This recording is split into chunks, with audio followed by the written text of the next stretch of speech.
Welcome to Libertarian Counterpoint. I am your host, James Just. With me today is Mr. John Cameron, author extraordinaire.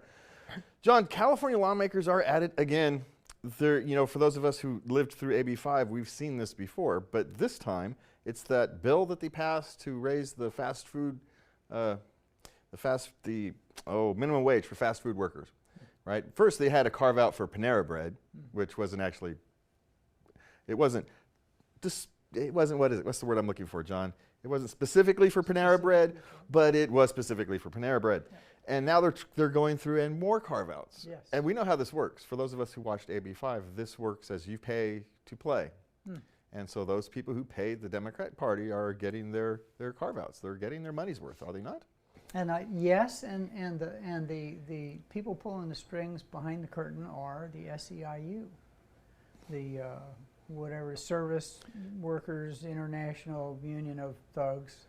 I don't think thugs is in the title, but so what's happening again is that the stated, I don't even know why the stated goal is there, because every single study ever done by anybody on the left, right, middle, or parties we've never heard of indicates that minimum wage laws cause job losses for unskilled workers.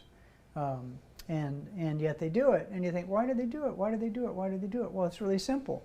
The unions that run the state of California want fewer unskilled jobs that won't join their union and pay dues. So they push these laws through behind the scenes, and the people that they're supposed to help, which is people, it's like magically by saying you should pay $20 an hour, then the businesses get to absorb, which means we get to absorb that additional $4 an hour somewhere. It's going to cost every McDonald's $250,000 a year more in wages to do this. Well, that's just the wages. That's not even the payroll taxes and everything, every other cost that comes on top of those wages. That's all in. I think that's calculated in at $250,000. But the wages drive it all. And there's going to be fewer workers. I mean, we saw what happened when they did that in Seattle.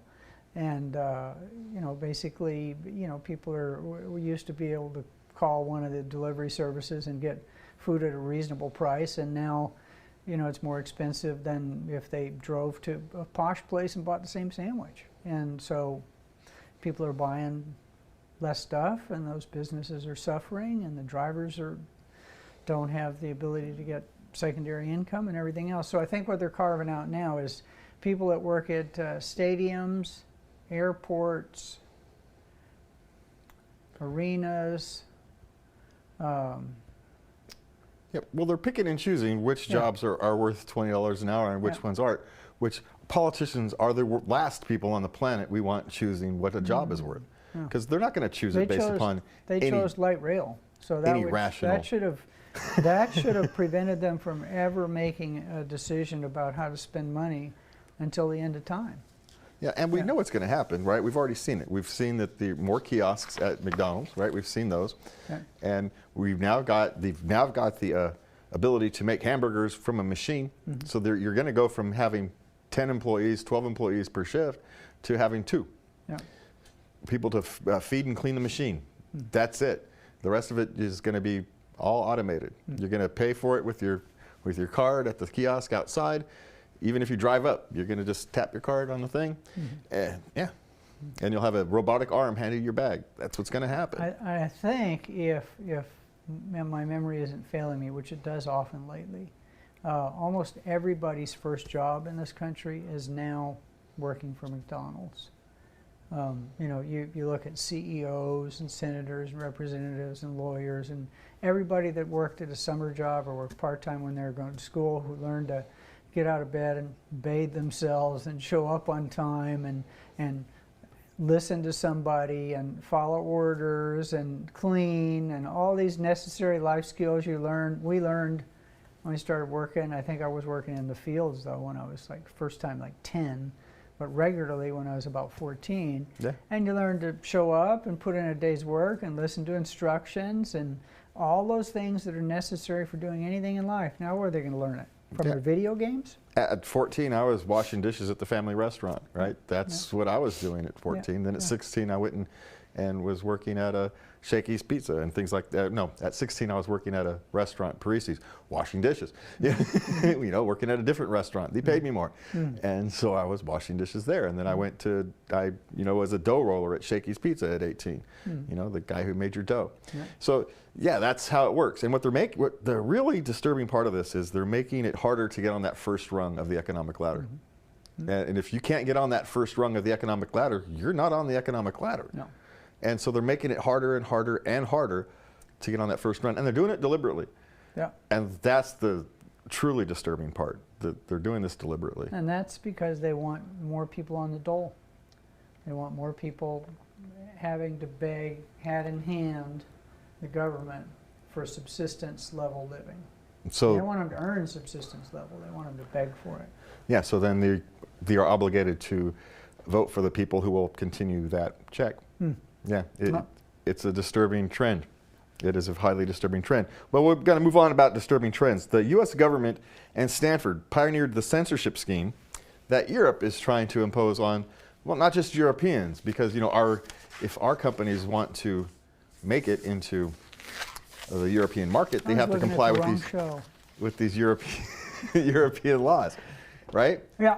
So Stanford and the CIA and the FBI and Homeland Security and the Pentagon and all these people created all these little behind-the-scenes NGOs, and with very innocent-sounding names like I don't remember any of the names because they were so innocent-sounding they didn't stick out, and that was the reason. That's the point, right? And they talked about things like coalitions and you know, of course, empowerment and inclusiveness and da da da da da. And what they did basically was strong arm social media. The mainstream press, you know, like the three people that watch network TV now, you know, they've been strong-armed forever because they need the FCC licenses to transmit. So all they got to do is just kind of wink at them and go, "Rrr," and they do whatever the government wants because they'll turn off the picture, the bright, shiny picture that comes on our TV if they don't. So they basically did that to people in the U.S. Now, Europeans, of course, they got the idea and they decided they're going to take it to a higher level or a lower level. And what's going to happen is there's either going to be because this will happen in Europe until they get really mad and throw them all out, which will be in another 10 or 15 years. We're going to either have to have two separate internets, European rules for European internet, or they're de facto, those rules are going to be imposed on us. So if our Facebook, you know, wants to be Facebook in Europe, then they'll have to be held to whatever their censorship standard is, which means that we'll be held to it. So that's kind of like letting the World Health Organization, you know, run our health requirements for vaccinations and all the rest of that stuff here. And it's scary because those people in Belgium they're just flat out crazy. Yeah. And we already have two internets, right? If we think about it, we've got the Chinese internet and then the rest of the world. Yeah. And so now we're going to, you know, divide that even more. So fractured internets. And it's actually, you know, they talk about it being difficult, but you know way more about programming I do. With the whiz-bang tech they have and the algorithms they can write, it'd be pretty simple for them to set that up. But you know what that means is that it's going to add to our cost, and somehow it's going to cost us more money. Yeah, well, and it's going to cost us freedom too, because there's going to be some leakage. Yeah, well, the end consumer always pays all costs, right? This is something that's so fundamental to reality, is that the person who's the last person to pay for things is the person who pays for all of it. Yeah. Otherwise, you don't have that thing. That's right. Well, it's reality, but not our reality. Their reality is different than our reality. Their reality is ivory tower, elitist, don't have to worry about a job because their government pensions are marked to rate of inflation, and you know, they'll put us in jail for not paying taxes as long as, you know, they get the big checks. Yeah. Yeah, yeah. Well, we want to talk about someone who's living in an alternate reality. We're going to go to Mr. Fields here in a second. He's talking about justice. Not Mr. Fields, but one of the Well, Supreme Court Mr. Fields can justices, be on yeah. an alternate reality sometimes too, but Oh, yeah, that's not on this particular occasion. On this particular occasion, we're talking about a Supreme Court justice who has a strange view of the First Amendment and probably the entire Constitution, though I don't know why anybody's surprised, but let's see what Richard has to say about this First Amendment and hamstringing the government. Cool. Next week. Hi, this is Richard Fields with Report from the Fields. As I alluded last week, censorship may be the most burning issue of the day.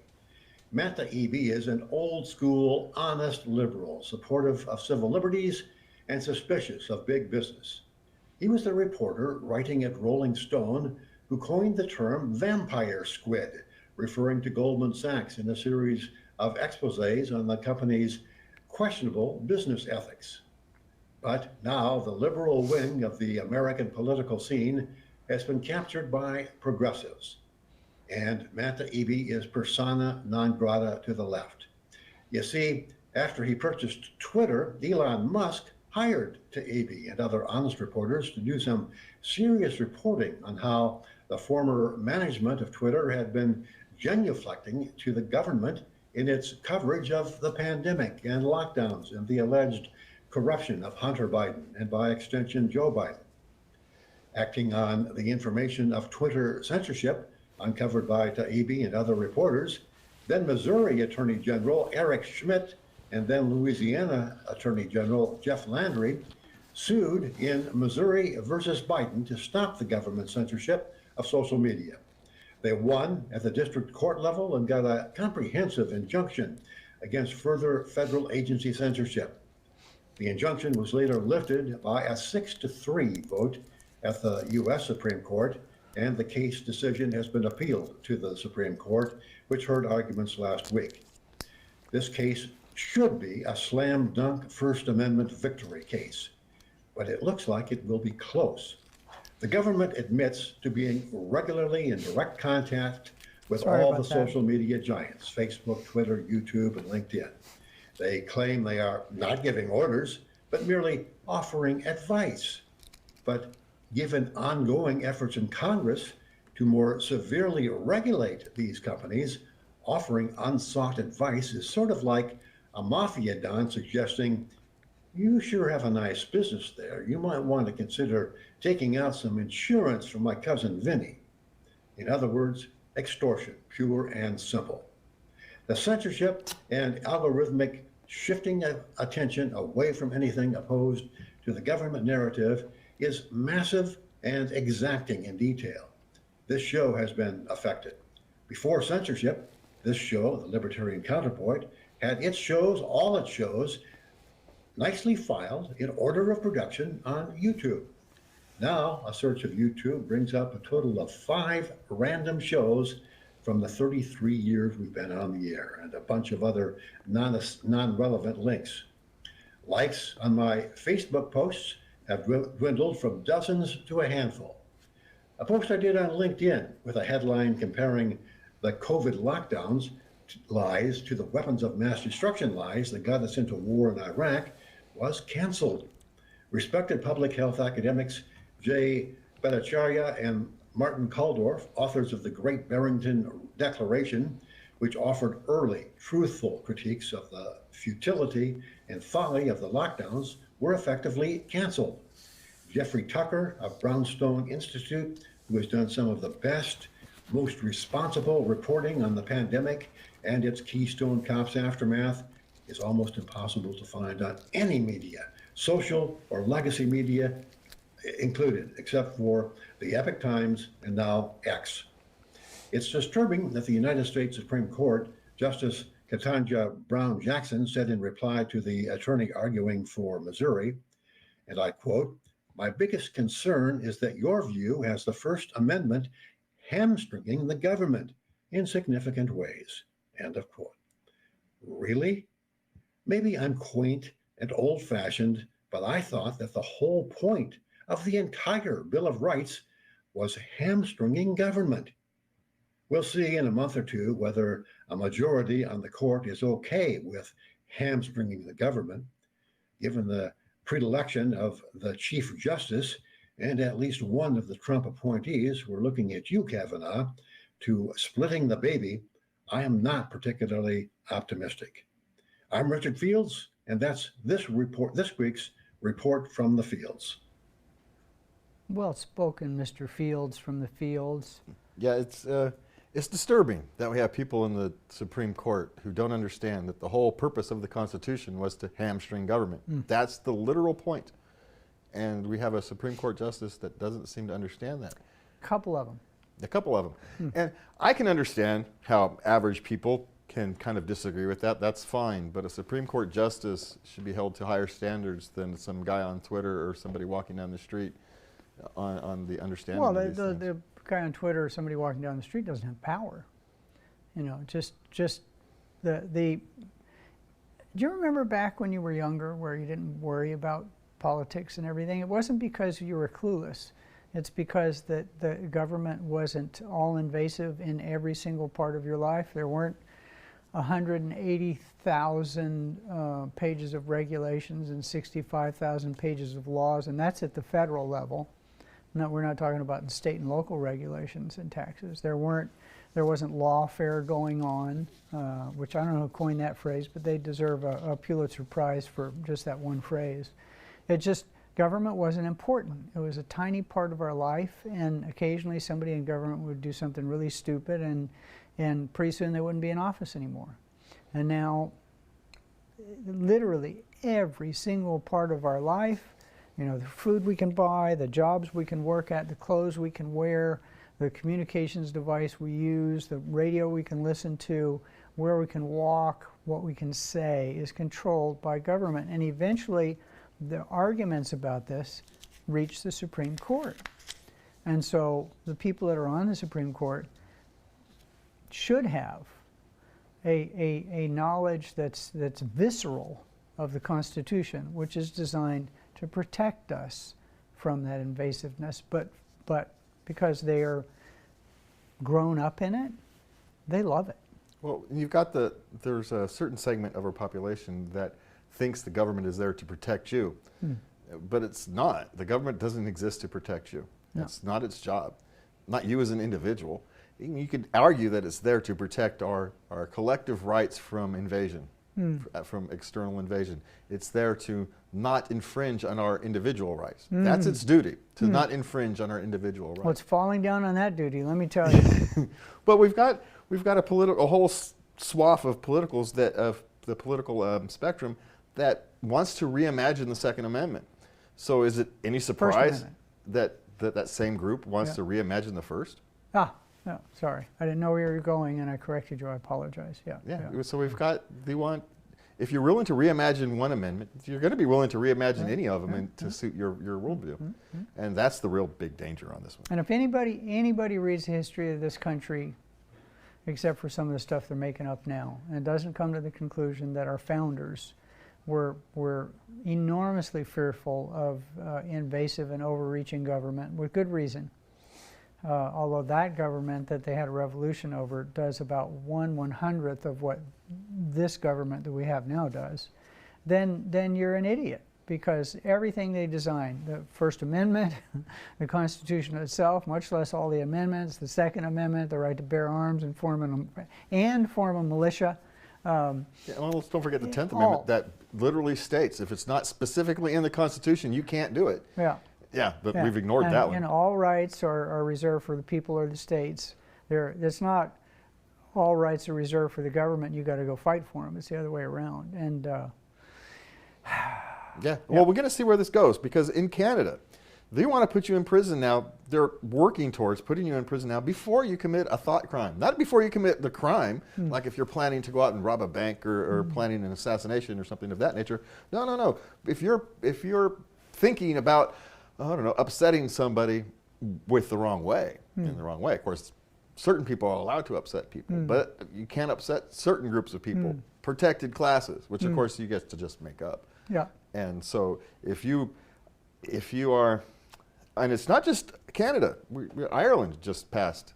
Is it Ireland? Was it Yeah, Ireland? they're going full blown all the way crazy in Ireland. Yeah, they just passed this new anti-speech law that is going to set people in jail simply because you upset somebody. And of course, it's if you upset people with political power is what's going to actually happen. Because if you think you and me are going to get, it's only protected classes that get this. Well, yeah, and one of the things that the writing's already on the wall for the Canadian thing is one of the examples they use is for anybody who promotes genocide.